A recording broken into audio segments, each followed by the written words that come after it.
Taib, a'udzubillahi minasyaitonirrajim. Bismillahirrahmanirrahim. Kita mulai ya, Bu. Pelajaran kita, kajian bersama ini tentang fikih anak kecil istilahnya. Fikih bagi ibu yang mengandung ataupun ibu yang melahirkan ini dibahas di sini di kitab Tuhfatul Maudud bi Ahkamil Maulud karangan Imam Ibnul Qayyim Al-Jauziyah.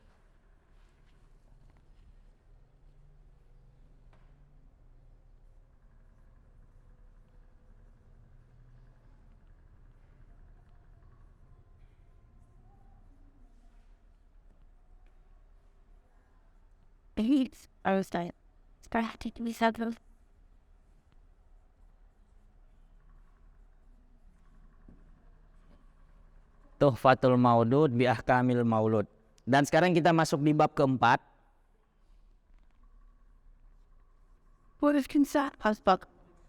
Waalaikumsalam. Bab keempat yaitu tentang bagaimana hukum seputar mengazankan dan iqomah di telinga bayi yang baru lahir. Azan dan iqomah.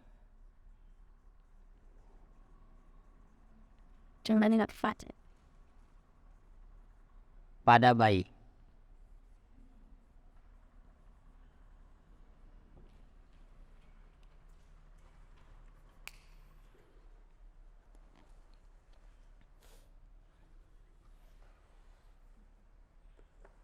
Sebelumnya,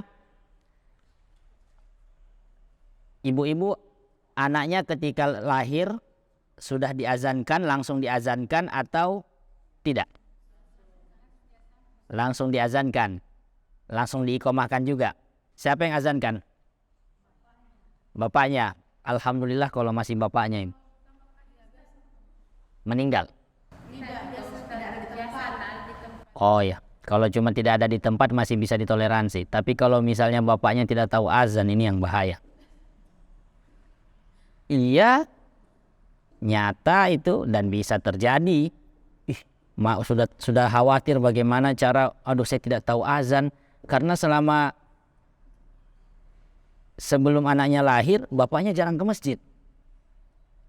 Atau mungkin tidak pernah dengar atau tidak pernah belajar bagaimana cara azan dari kecil sampai dia punya anak. Ini kan bahaya. Waalaikumsalam warahmatullahi wabarakatuh. Ibu yang dimuliakan oleh Allah Subhanahu wa taala, azan itu simbol.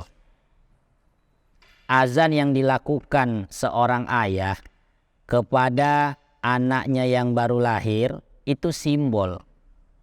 Simbol supaya yang pertama kali didengar oleh anak itu kalimat-kalimat tauhid. Allah itu satu, Muhammad itu utusan Allah. Kan konteksnya azan seperti itu toh. Allahu Akbar, Allah Maha Besar. Asyhadu an la ilaha illallah, tiada Tuhan selain Allah. Asyhadu anna Muhammadar Rasulullah, Nabi Muhammad adalah utusan Allah. Maka bayi itu diazankan supaya yang pertama kali dia dengar ketika lahir adalah kalimat-kalimat mensucikan Allah. Kalimat-kalimat tauhid.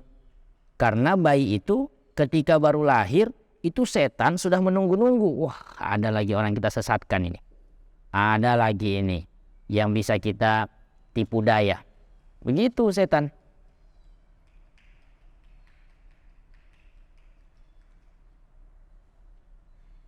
Ini Iblis sudah berjanji. Iblis sudah berjanji dalam Al-Quran. La'uwiyannahum fabi izzatika la'uwiyannahum. Dan atas kuasamu ya Allah, saya akan sesatkan mereka. Saya akan selalu berusaha menyesatkan mereka. Bayangkan kalau dalam bahasa Arab itu, ini penekanannya 2 kali. Kalimat la'uwiyannahum.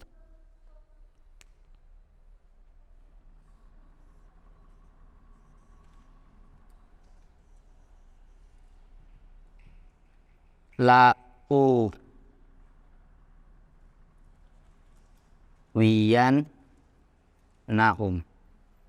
Ini kalau kita bedah sedikit sedikit kita bedah dari segi bahasa Arabnya.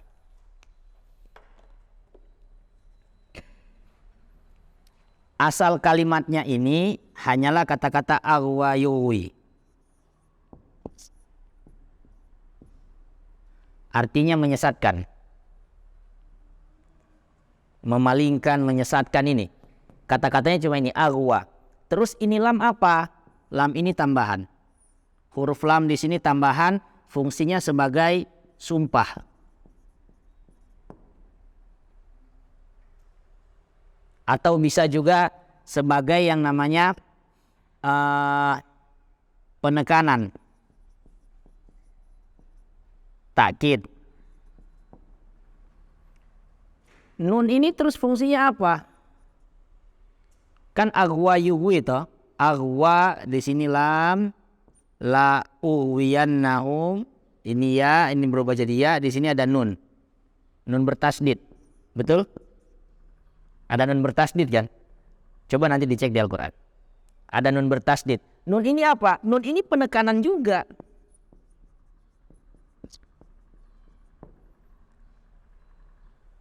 Iblis betul-betul bersumpah di hadapan Allah Subhanahu wa taala. Depan belakang semuanya penekanan, sumpahnya iblis kepada Allah. Demimu, demi namamu ya Allah, demi namamu ya Allah. Luar dalam saya akan sesatkan manusia itu. Jadi musuh kita ini itu ahli penyesatan. Profesor, guru besar menyesatkan manusia. Profesor, guru besar dalam tipu daya. Kalah doktor, sudah profesor, sudah guru besar lagi. Seandainya ada lagi gelar yang lebih tinggi, sudah dia gelarnya itu. Dia tahu itu luar dalam bagaimana cara menyesatkan manusia. Oh, tidak bisa dengan cara kasar, cara halus.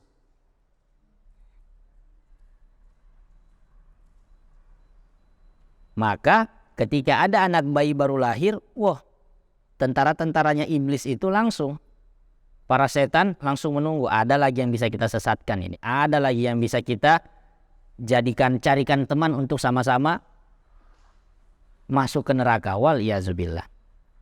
Makanya seorang ayah itu, menurut beberapa pendapat ulama, dianjurkan untuk azan di telinganya bayi sebelah kanan.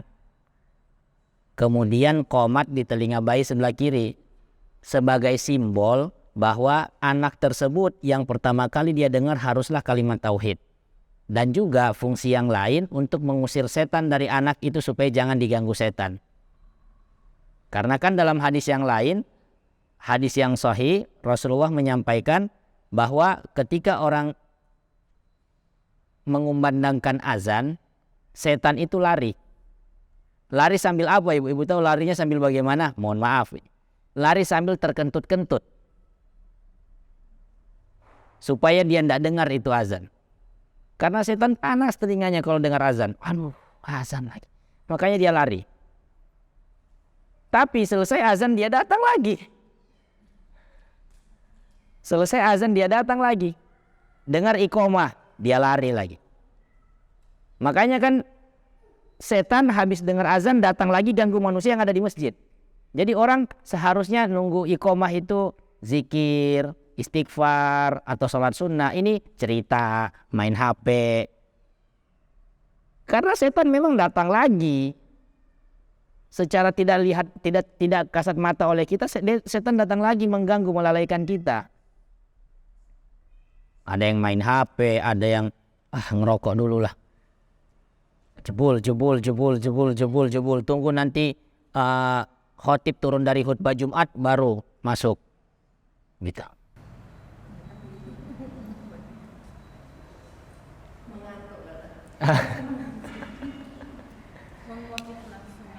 Itu makanya fungsi yang lain selain sebagai simbol supaya si anak ini mendengar pertama kali kalimat tauhid, yang kedua yaitu untuk mengusir setan.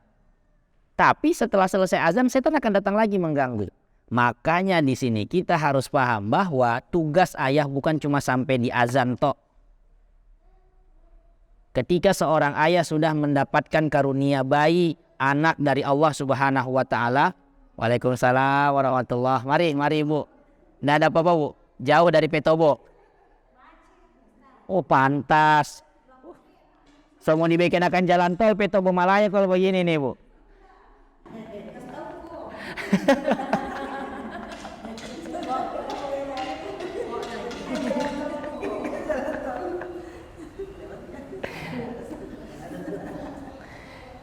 Kita lanjut ya Bu. Makanya itu tugas seorang ayah tidak berhenti cuma sampai mengazankan iqomah selesai. Tidak.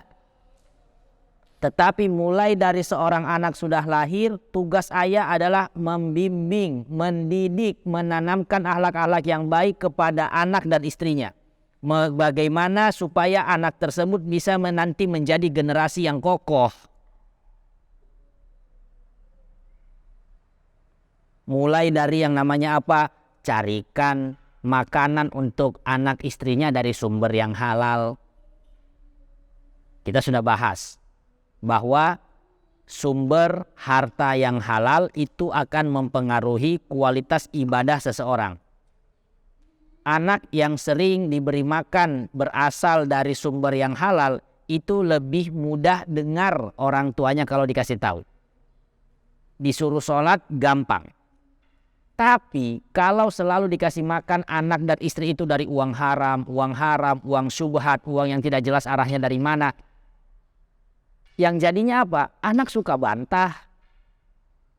Anak suka melawan.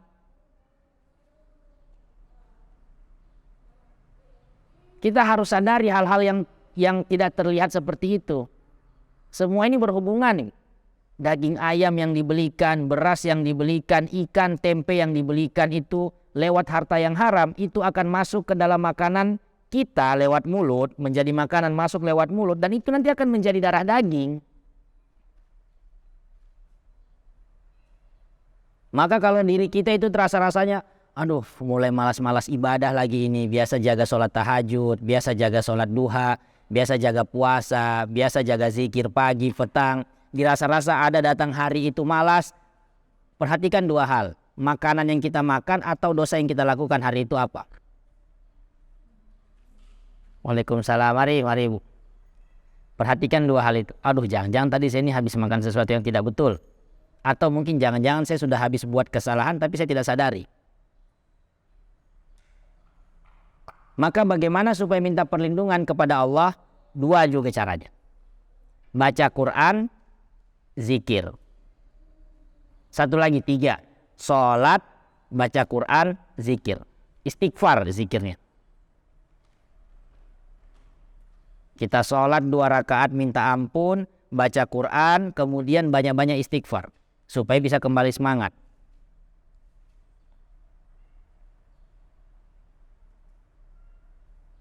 Maka tadi kita katakan, memang betul menurut beberapa pendapat ulama itu boleh-boleh saja untuk mengazankan atau mengiqomahkan bayi yang baru lahir.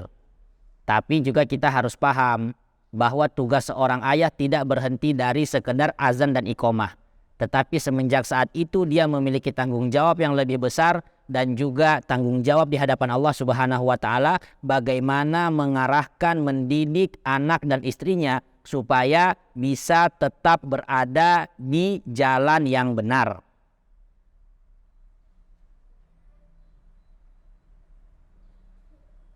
Bagaimana supaya keluarga saya itu bisa sama-sama bukan cuma di dunia tapi sampai di surga.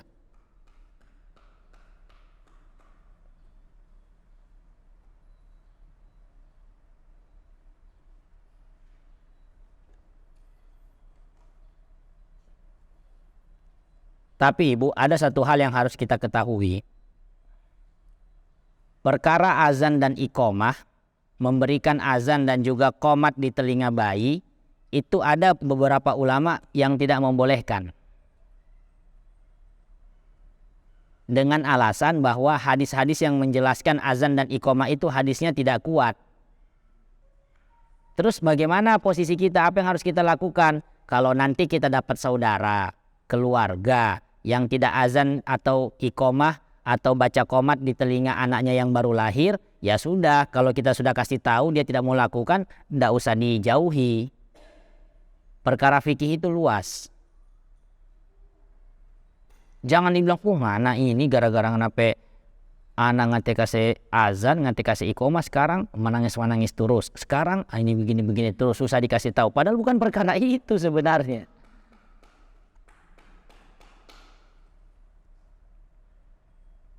Jadi kalau kita ketemu dengan keluarga yang lain atau saudara yang lain yang memilih pendapat yang berbeda untuk tidak mau mengazankan dan mengiqamahkan, kita hargai. Karena memang ada pendapat ulama yang mengatakan tidak bisa.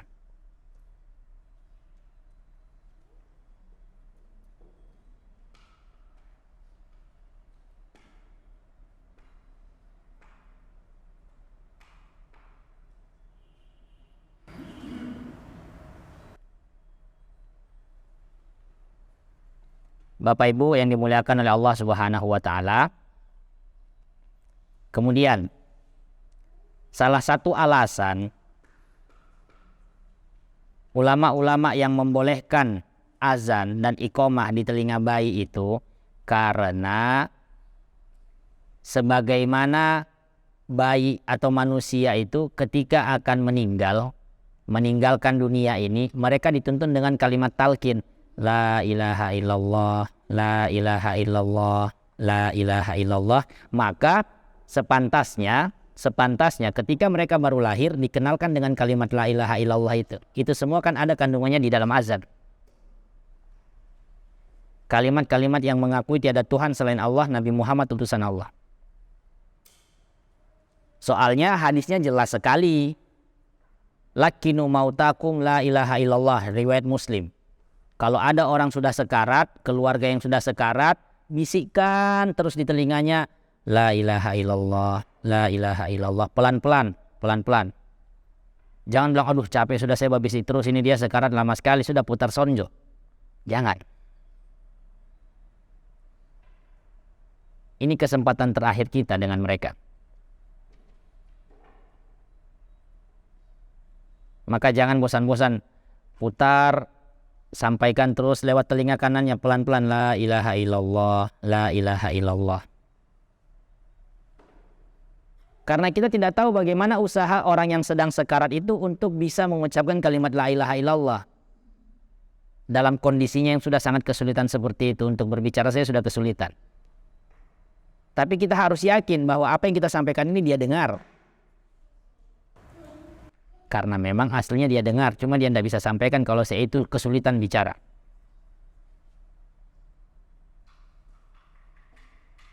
Maka mudah atau tidaknya kita itu untuk bisa mampu menutup kalimat la ilaha illallah di akhir kehidupan kita tergantung amalan.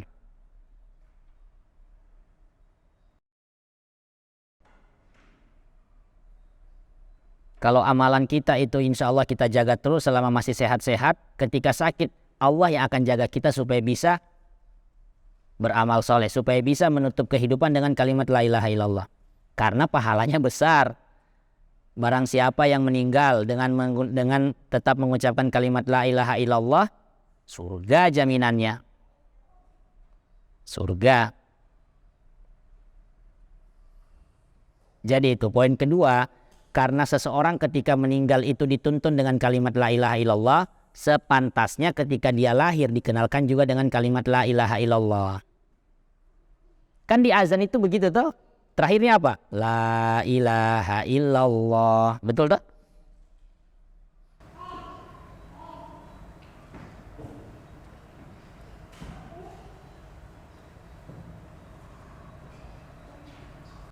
Jadi, ibu-ibu yang dimuliakan oleh Allah Subhanahu wa taala, ketika nanti ibu melahirkan lagi, ya, kalau memang sempat dulu tidak diazankan sama diiqamahkan oleh suaminya, sekarang paksa supaya bisa diazankan dan diiqamahkan sama suaminya.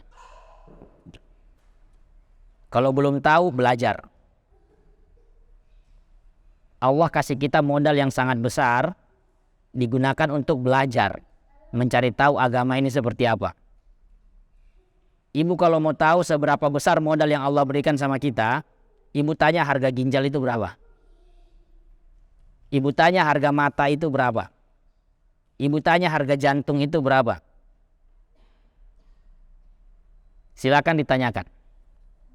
Kan sering dulu kita dengar tuh, oh jual ginjal dulu ini supaya bisa hidup mewah. Jual ginjal supaya bisa hidup mewah. Artinya kan memang betul-betul mahal. Organ tubuh yang Allah berikan sama kita itu mahal. Mata, organ pendengaran, organ dalam, paru-paru, hati, ginjal, usus, itu semua mahal. Tangan, kaki itu mahal. Ini bobo ini, Masya Allah.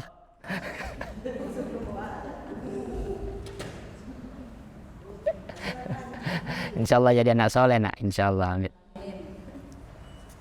Sudah umurnya memang harus bermain-bermain begitu. Masih untung dia bermain. Daripada cuma begini-begini terus, itu yang bahaya. Jadi modal mahal yang sudah Allah berikan sama kita ini jangan disia-siakan, Ibu. Jangan disia-siakan. Karena kalau kita sia-siakan cuma pakai buat duduk, ngomongin orang, gibah, basuh supo, terus juga dipakai buat maksiat, dipakai buat yang ini dan hal-hal yang negatif lainnya, besar pertanggungjawaban kita di hadapan Allah nanti. Besar.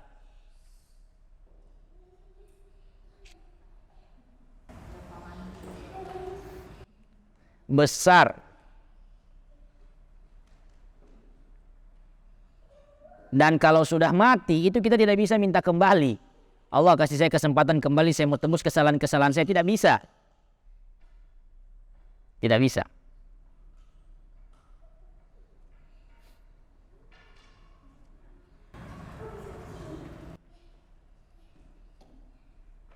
Maka itu selagi masih diberikan modal yang begitu besar oleh Allah Subhanahu wa taala ini, gunakan modal tersebut sebaik-baiknya. Mari kita semangat gunakan modal yang Allah berikan ini sebaik-baiknya.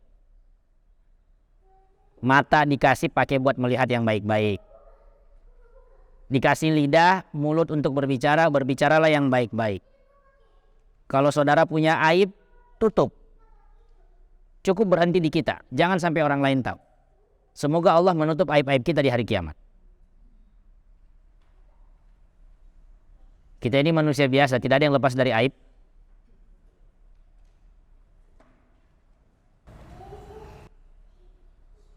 Dikasih tangan, dikasih kaki, bekerja, semangat, cari nafkah yang halal. Laki-laki. Kalau perempuan apa? Didik anak baik-baik. Komunikasi selalu dengan suami.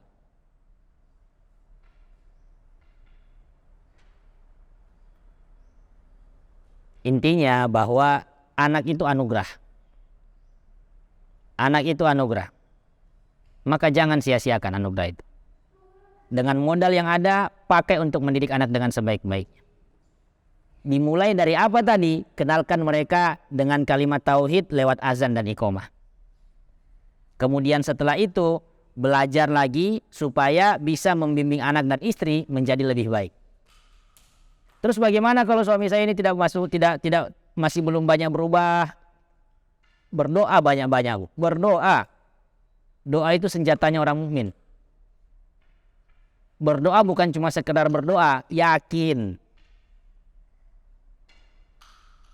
Allah akan balikkan hati suami menjadi suami yang soleh, menjadi suami yang penyayang, perhatian.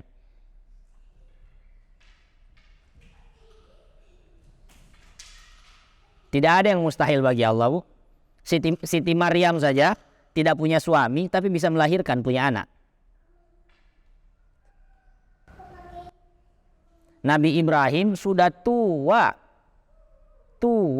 Istrinya juga sudah tua, 80-an mungkin, kalau umur-umur kita ini mungkin 70-an, 60-an gitu. Tapi masih bisa hamil. Kalau Allah sudah berkehendak pasti terjadi.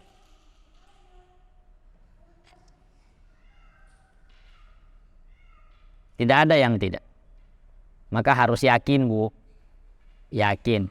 Kalau petobo saja bisa digulung sama Allah kayak begitu mudahnya, kenapa Allah tidak bisa balikkan hati suami kita? Tanah saja yang keras itu bisa jadi lembek. Masa hati ini yang terbuat dari daging tidak bisa jadi lembek? Betul? Oke, Ibu harus yakin, percaya. Kita semua harus berusaha sama-sama. Pembahasan selanjutnya. Jadi anjuran yang pertama itu ketika seorang bayi baru lahir diazankan dan diiqamahkan.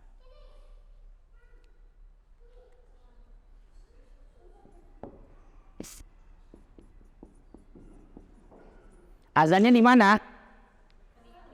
Telinga kanan.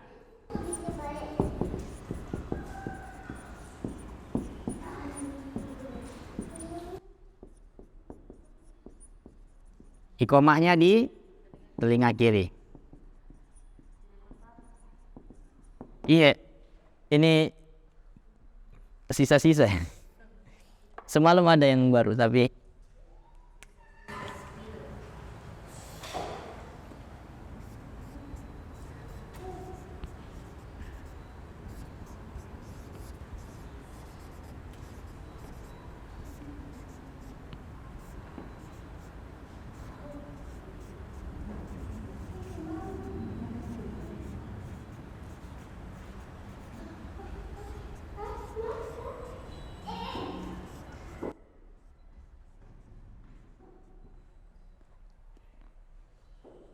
kemudian sunnah yang kedua, Ibu, itu ada yang namanya tahnik. Anjuran yang kedua untuk bayi yang baru lahir ada yang namanya tahnik. Ibu tahu tahnik? Tahu tahnik, Ibu? Belum tahu tahnik? Kita cari tahu sama-sama. Jadi dalam sunnah Nabi Muhammad, kalau ada bayi yang baru lahir itu dikasih makan kurma. Aduh, bagaimana ini bayi belum ada gigi mau dikasih makan kurma, cuma mau tatigo ini anak-anak. Caranya orang tuanya, ayahnya, sebaiknya ayahnya ambil kurma sedikit saja. Kalau bisa cari yang dagingnya yang paling lembut, dia kunyah, dihaluskan. Haluskan, kemudian ambil sisanya itu, walaupun ada air liurnya tidak apa-apa, itu sehat. Sekaligus mendidik anak supaya kenal gen bapaknya. Kemudian tempelkan di gusinya anak, atau mungkin di bagian langit-langit, sedikit saja, biar cuma sedikit. Biar cuma sedikit. Itu racun? Tidak racun. Itu dianjurkan. Kurma pakainya. Kalau tidak ada kurma, madu boleh. Dianjurkan sesuatu yang manis. Kasih menempel di gusinya anak. Jadi, Bu, dulu Nabi Shallallahu Alaihi Wasallam ketika hijrah dari Mekah ke Madinah itu ada selang beberapa bulan. Kaum muslimin yang hijrah itu tidak ada yang punya anak. Muncul kabar dari orang-orang musuh-musuh Islam. Oh, Muhammad sama pengikutnya itu kena kutukan. Makanya mereka tidak punya keturunan. Namanya manusia, bahkan sekelas sahabat Nabi, itu pasti punya rasa khawatir, punya rasa takut. Gitu. Jangan-jangan betul yang orang bilang, jangan-jangan betul yang dibilang ini. Karena sebelumnya ketika di Mekah kami masih ada yang lahir gitu. Pasangan-pasangan kami ada yang melahirkan, tapi ketika pindah ke Madinah kenapa jadi begini?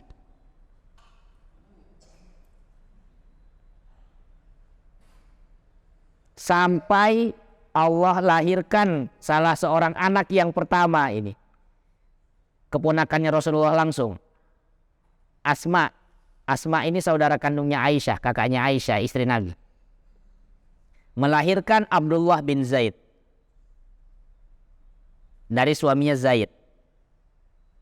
Lahir Abdullah, senangnya bukan main kaum muslimin. Senang karena setelah ditunggu berbulan-bulan akhirnya ada yang hamil, ada yang lahir. Omongan-omongan orang Yahudi itu yang mengatakan umat-umat Nabi Muhammad, pengikutnya Muhammad itu terkutuk, tidak betul. Terus ibunya, iparnya Nabi ini, Asma, langsung bawa anaknya itu ke Nabi setelah lahir. Setelah lahir, bawa ke Nabi. Apa yang Nabi lakukan? Nabi doakan pertama. Nabi doakan yang baik, keberkahan, semoga anak ini itu bisa tumbuh sampai dewasa dan menjadi orang yang soleh untuk dirinya, untuk orang tuanya, untuk agamanya. Setelah itu, Nabi minta kurma. Disinilah ada anjuran tahnik, memberikan kurma kepada anak yang baru lahir. Kalau tidak bisa bapaknya, bawa sama orang soleh, sama ustadz, sama habib, minta ditahnik anak kita.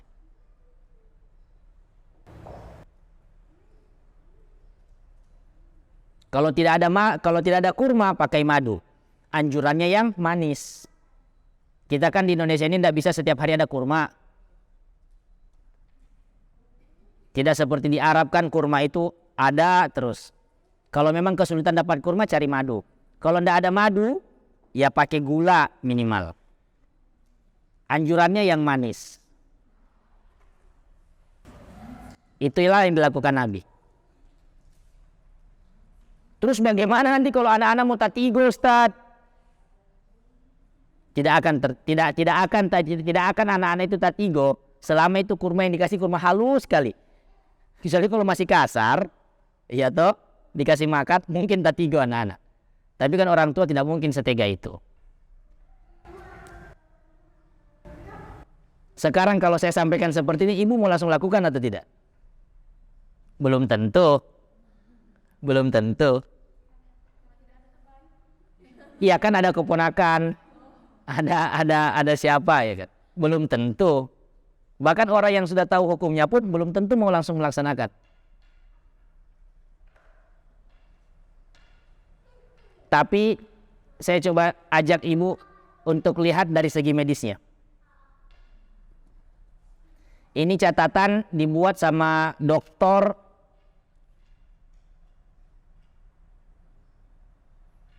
Muhammad Ali Albar. Ini beliau salah satu direktur di institusi kesehatan medical center, institusi medical center di Jeddah, Saudi Arabia. Beliau coba teliti. Tulisannya ini diangkat di dalam jurnal kesehatan volume keempat. Jurnal kesehatan, artinya memang sudah betul-betul diteliti dengan baik. Kenapa Nabi memberikan makan kurma atau mentahnik kurma yang halus kepada anak yang baru lahir? Setelah diteliti, baru didapatkan data-data. Data-datanya pertama, anak yang baru lahir itu ibu, semua anak bayi yang baru lahir, itu kandungan gula darahnya rendah. Kadar glukosa, kandungan gula darah itu rendah. Semakin kecil timbangannya, semakin rendah kandungan gula darahnya. Untuk anak yang timbangan normal berapa sih? 2,5. 2,5 sampai 3 kilo. Anak ukuran timbangan 2,5 kilo, gula darahnya itu hanya 20 mg per 100 liter darah, mililiter darah. Dan itu menurut ilmu kesehatan rendah. Makanya anak bayi butuh asupan tambahan gula darah dari luar. Dan buah yang paling baik untuk menjadi tambahan gula darah itu kurma.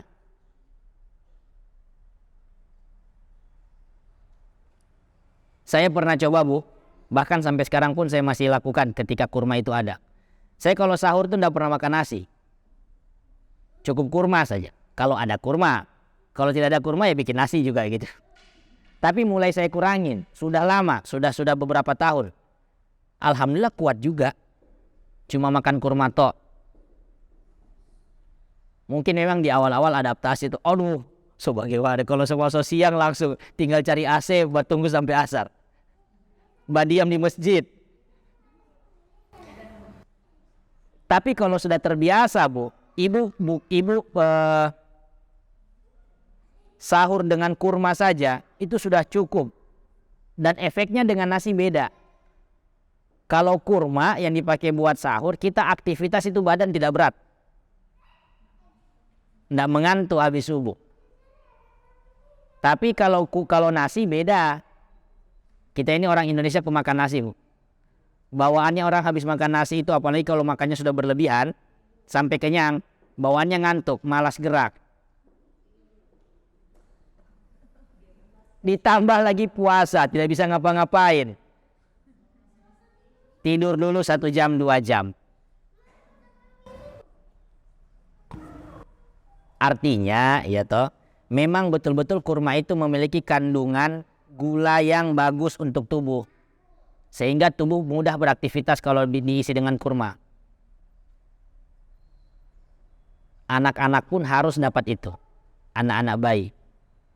Jadi kembali ke tadi, bahwa tujuan itu diberikan kurma Nabi kepada anak-anak bayi yang baru lahir untuk membantu gula darah mereka supaya bisa normal dan stabil. Karena anak-anak yang kekurangan gula darah, anak bayi yang kekurangan gula darah dalam waktu yang lama itu bisa berakibat fatal. Bisa kena banyak penyakit. Beliau tuliskan ini. Pertama, anak-anak tidak mau minum ASI. Susah minum ASI. Tidak mau terima ASI. Karena sebenarnya ketika dikasihkan kurma itu, organ makan anak-anak itu, indera untuk makan itu dilatih di situ untuk menelan. Yang kedua, tubuh itu otot jadi lemah kalau kekurangan gula darah dalam waktu yang lama. Otot-otot jadi lemah. Yang ketiga, organ pernapasannya jadi tidak baik, rusak organ pernapasan. Maka anak-anak sering sesak napas. Yang keempat, tubuh anak-anak bayi bisa membiru. Warna biru bisa sampai seperti itu. Pernah dapat kasus anak bayi warna biru? Pernah? Atau pernah dengar cerita? Salah satu alasannya karena kekurangan gula darah. Tidak langsung diberikan gula darah. Dan kalau anak-anak ini sampai membiru terlalu lama, itu bisa bahaya lagi. Kalau terlalu lama ini biru badannya, tidak segera diberikan pertolongan, itu bahayanya lebih besar. Anak-anak bisa cacat. Bisa cacat. Kemudian juga, mohon maaf, akalnya itu lambat pertumbuhan akalnya. Jadi kalau istilahnya terang ini jadi bodoh-bodoh anak. Kayak gitu. Dan beberapa penyakit-penyakit yang memang sudah diteliti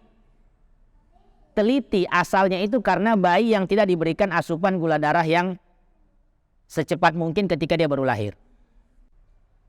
Kalau belum ada data-data medis seperti ini, masih ragu-ragu. Ragu-ragu dengan sunnah Nabi. Disinilah seorang mukmin itu diuji kualitas imannya. Dikasih tahu langsung dilakukan atau nanti menunggu dulu. Disinilah bedanya kita ibu sama sahabat. Sahabat Nabi dibilang tidak, langsung mereka berhenti sudah tidak. Dibilang jangan, langsung mereka berhenti jangan. Kalau kita tidak, nanti dulu sedikit lagi. Nanti dulu, tunggu. Nanti kita ini generasi kebanyakan nanti, generasi nanti ini. Makanya bangkitnya pun untuk jadi generasi yang kokoh itu juga nanti.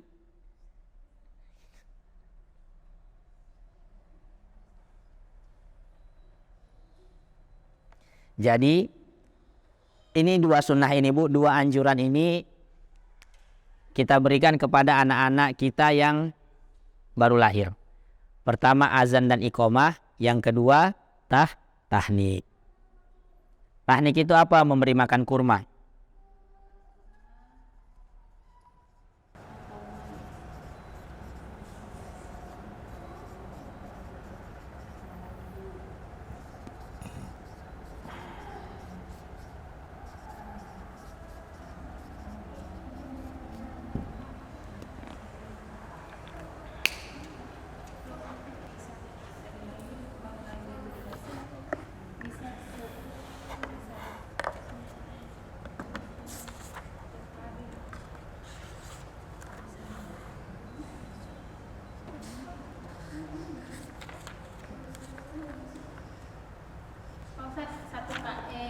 Pertama lagi itu saya dikasih kurma, bisa selebihnya sampai Enggak, pertama itu saja.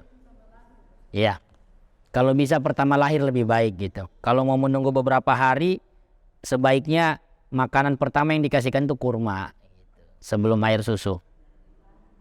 Ya, ya baik itu, begitu lahir tidak ada masalah.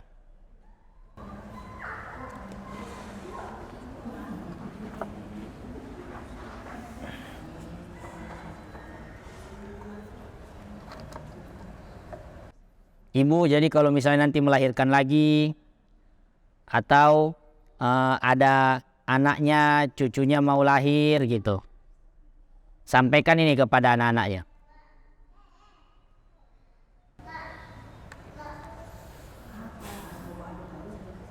Insya Allah materi hari ini kita cukupkan sampai di sini dulu. Tentang iqomah, azan iqomah dan juga tahnik kepada bayi yang baru lahir. Jadi saya ulangi lagi untuk kita kembali mengingat apa yang sudah kita pelajari hari ini. Yang pertama itu bahwa perkara azan dan iqomah itu sebagai simbol. Beberapa ulama menganjurkan untuk dikenalkan pertama kali sama bayi itu adalah kalimat tauhid. Kemudian yang kedua, memang betul ada beberapa ulama lain yang tidak menganjurkan karena mengatakan dengan berbagai macam alasan. Bagaimana sikap kita? Kita hargai saudara-saudara kita yang memilih untuk tidak mau mengazankan dan mengiqomahkan anaknya. Ya karena mereka juga punya dalil yang kuat. Cukup kita hargai. Tidak usah kita paksa mereka untuk ikut, tidak ada masalah. Yang penting tujuannya tetap sama, bahwa tanggung jawab orang tua setelah itu untuk mendidik anaknya tentang perkara agama itu sudah Allah bebankan sama setiap orang tua. Jadi jangan cuma berhenti kenalkan anak dengan tauhid dan juga lewat azan dan iqamah, tapi setelahnya dididik terus sampai kita itu mati kembali kepada Allah. Kemudian poin yang ketiga yaitu bahwa ada yang namanya anjuran tahnik kepada anak-anak. Tahnik itu memberikan makan kurma yang sudah dihaluskan, kemudian dioleskan di gusi atau mungkin di rahang atas anak-anak bayi yang baru lahir. Siapa yang lakukan? Ayahnya lebih baik. Kalau ayahnya ragu-ragu, aduh saya ini belum soleh, saya ini belum apa, bawa sama orang soleh. Sama seperti Asma bawa anaknya ke Rasulullah. Bawa ke ustadz, bawa ke habib, minta tolong kepada beliau-beliau. Sambil bawa kurma. Jangan terus minta tolong terus juga dia bawa kurma.